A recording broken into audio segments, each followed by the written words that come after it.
Chapter 15. I have thrown myself into my classes these past 2 weeks. Finn would have wanted me to go to college, so I am going to college. Damn it. In high school, I managed to squeak onto the honor roll every semester, and that was good enough for me.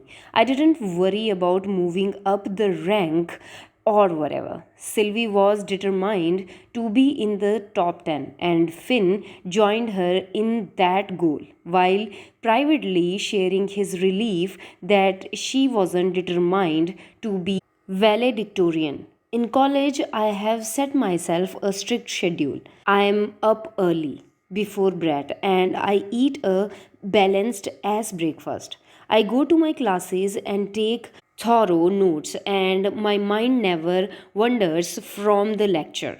After my last class, I head to the library. I type up my notes. I highlight my textbooks. I read ahead. Between classes, it's more difficult not to think about Finn. I try to concentrate on the lectures I have heard, but when I can't do that, I read flyers as I walk. There's unending flyers posted on campus. Flyers for parties, flyers for student films, flyers for political events. I have become knowledgeable about all that's happening on campus, even if I never attend anything. Sometimes I see Brad the boring on campus at the frisbee golf games or outdoor painting workshops, so I guess he is branched out from dorm activities.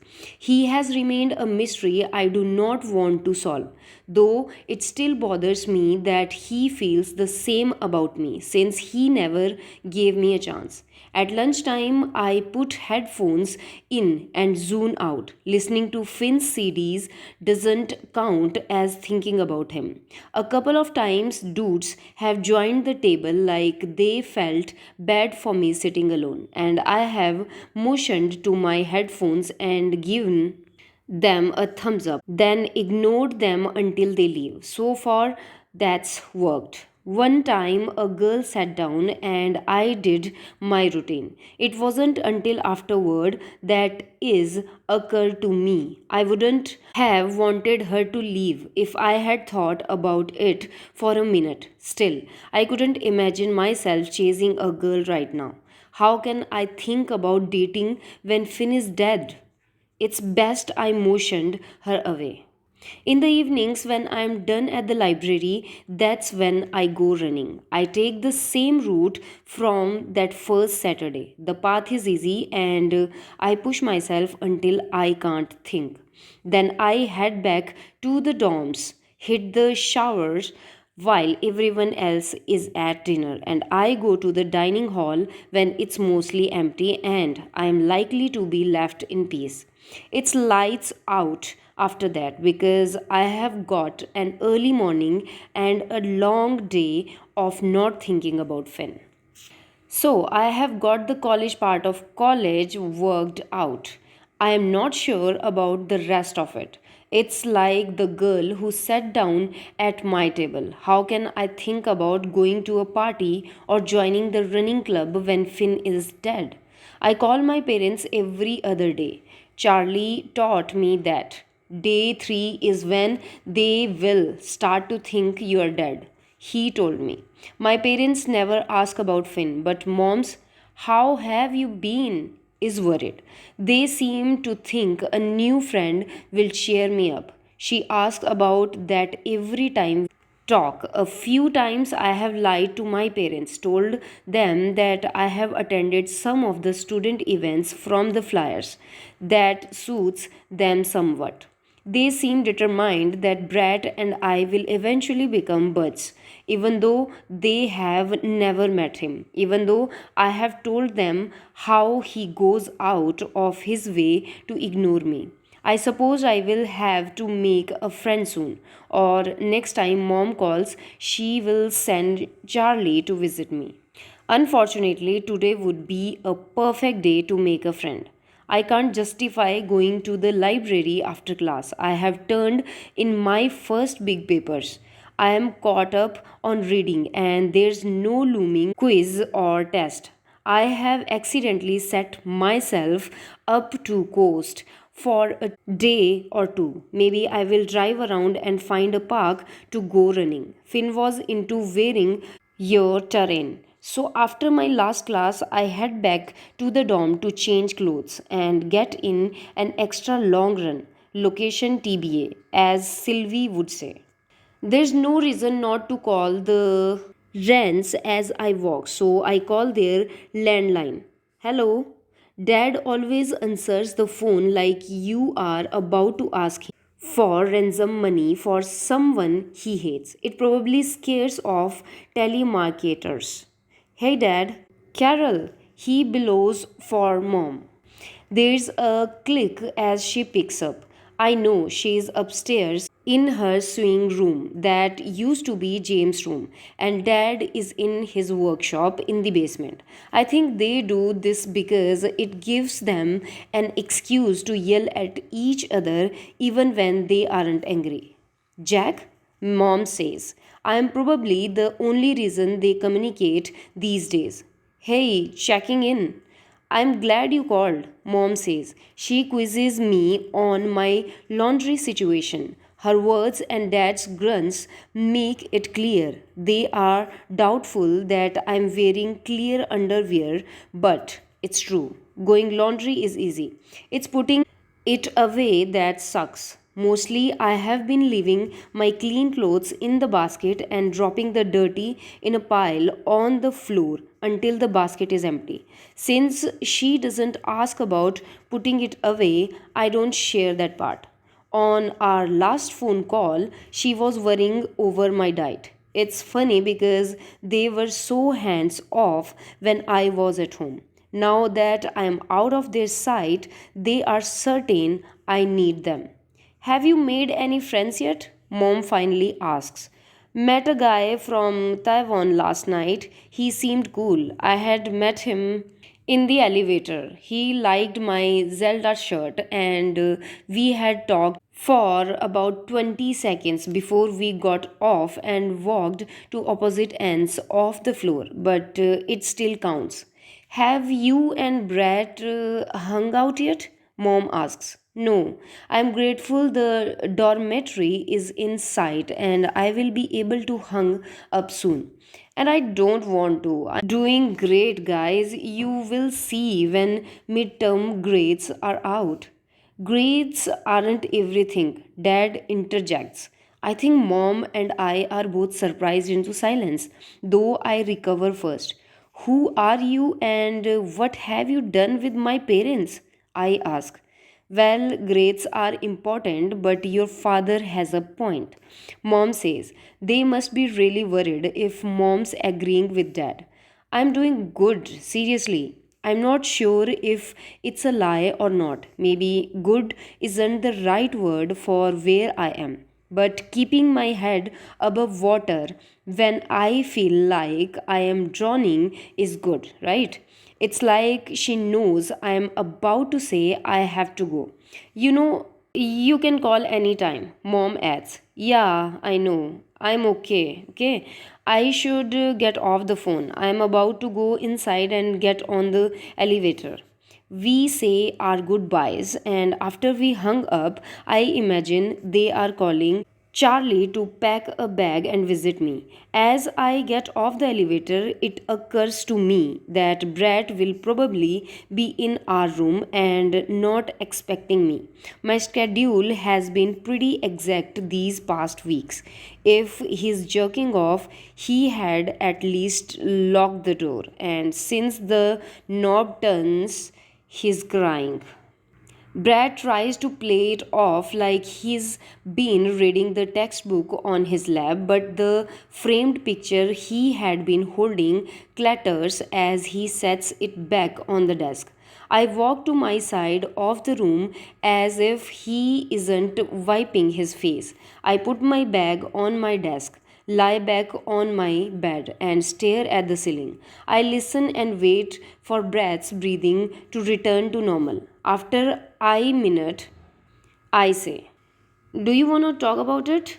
I'm expecting him to say no. I'm expecting him to pretend he wasn't just trying. Instead, he says, I'm sorry if I have been so weird.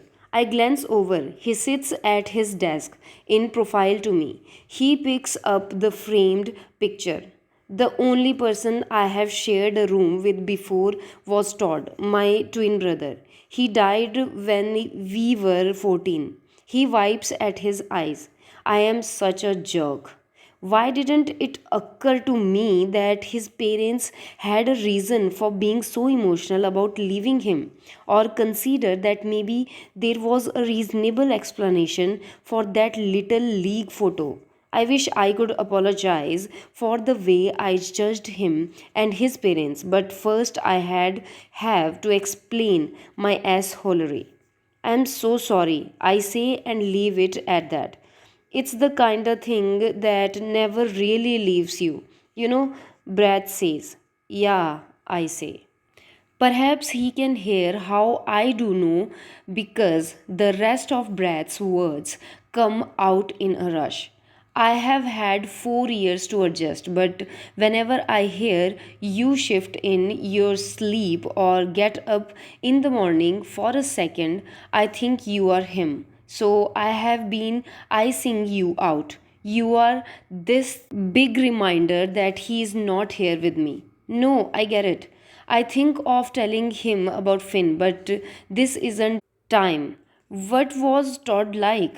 I glance over in case it was the wrong thing to say, but his face lights up and reminds me of Angelina at the wake.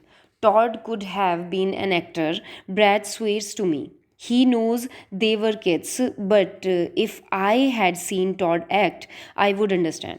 Todd could turn on something inside him and become someone else. He did all the junior theater stuff in Kansas City. It doesn't matter what the role was. Todd flipped that switch and became George Gibbs or Mercutio or the Tin Man. It didn't matter.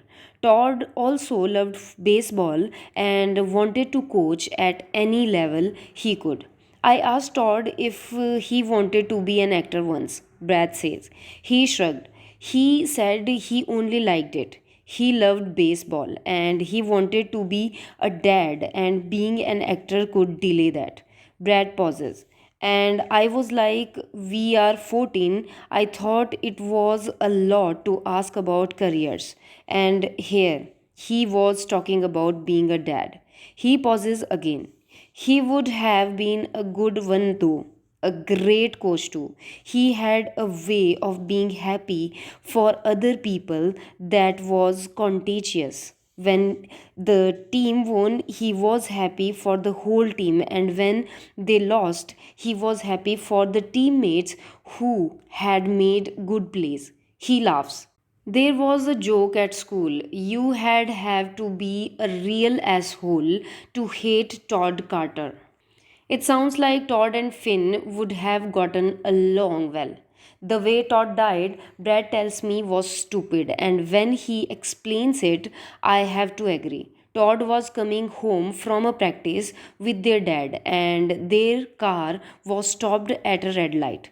A drunk hit another car in the intersection, and that car was pushed into their family car, which caused an airbag malfunction that broke Todd's neck. Then he was. Brad holds his hands open as his voice trails off. Gone.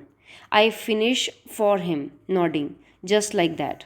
Brad looks up at me expectantly. It's funny, but it's not funny at all, but I fumble.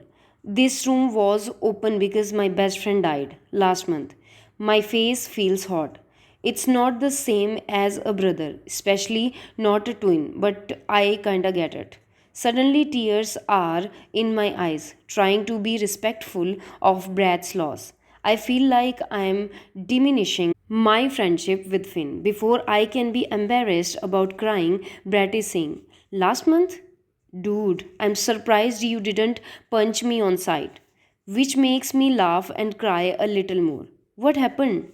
Then I am explaining how Finn's death was so unfair, how he was always so cautious, how he was great at soccer, unfailingly kind, how he had loved this girl his whole life and had only just gotten to be with her, how the funeral home was packed. It's not like Brad and I instantly become friends. But we talk about how we never used to believe that we would die, about how easily bodies can break. We talk for a long time. I skip running to go to the dining hall with him. The pizza is surprisingly good. Finn would have liked this pizza. I tell Brett that around a mouthful and about how I don't want to forget. You won't, Brad says. He looks directly at me from across the table, his food forgotten. He is so certain. You won't forget. You will never forget, he says. My throat is tight and it's hard to swallow. We are silent for that, and I'm starting to feel embarrassed. I barely know this guy, and I have almost cried in front of him twice in one day. When we are done eating, we clear our trays and head out. We pause and look both ways before crossing the street towards our dorm. Halfway through the crosswalk, he starts talking. Someday, Brad says, you will think of Finn and it won't hurt. It's not that the hurt ever goes away. You saw me today. But sometimes when I remember Todd, I am just happy that I got to be his brother. Someday you will have that with Finn. I know it. Thank you, I whisper, and we are quiet again. It isn't until a few minutes later, as we are getting into the elevator, that he says, so admitted, you thought I was an asshole with my JV baseball pick framed on my desk. That panic must show my face because he laughs, which means it's okay for me to laugh too. Like I said, we are not instantly friends, but it's enough of a start that mom should not send Charlie after me.